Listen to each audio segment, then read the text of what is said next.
રાજકોટ જિલ્લાના ધોરાજીમાં આવેલ શફુરા નદી કાંઠે આવેલું પંચનાથ મહાદેવ મંદિરમાં બિરાજમાન મહાદેવના લિંગનો કુદરતી વરસાદ વરસતાના પાણીથી જળાભિષેક થયો.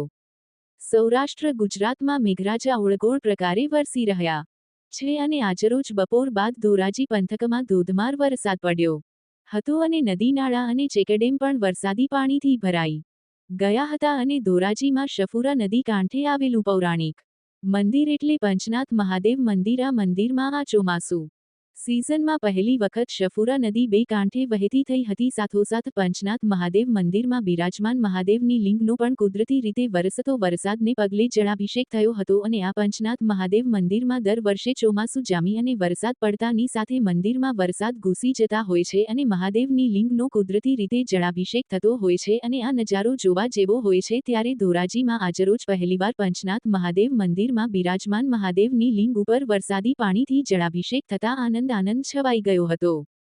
વિપુલ ધામેચા, ન્યૂઝ 14 ધોરાજી. ટોલ બાપુ હરિઓમ.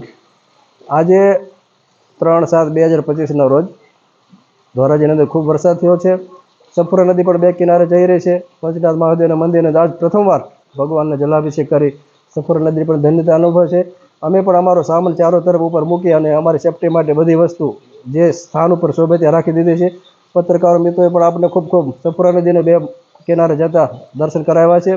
ખાસ વાત એ કહેવાની છે, પત્રકાર મિત્રોનું જીવન એવું હોય છે, બીજાને સુધી કાને વાત પહોંચાડવા માટે પત્રકાર મિત્રો ખૂબ દૂર સુધી જઈ અને જહેમત ઉઠાવી અને આવા વિડીયો બનાવતા હોય છે. અમારે થોડી મિનિટ પહેલાં એક નાગદેવતા પધારેલો, જેથી જે નાળામાંથી નાગને જવાનું તે જ જગ્યાએથી પત્રકારો મિત્રો નાહવાનું ત્યાં પડી ગયા અને ખ્યાલ નહીં કે કેટલા પગથિયા ઊંચા છે કેટલા નીચા છે.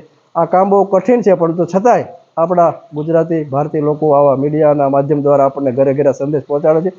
એ લોકોને ખૂબ ધન્યવાદ. ભગવાન એની તંદુરસ્તી સારી રાખે અને આવા વિડીયો બનાવી અને જન સુધી સંદેશ પહોંચાડે. અસ્તુ. ધન્યવાદ. જય ગિરનારી.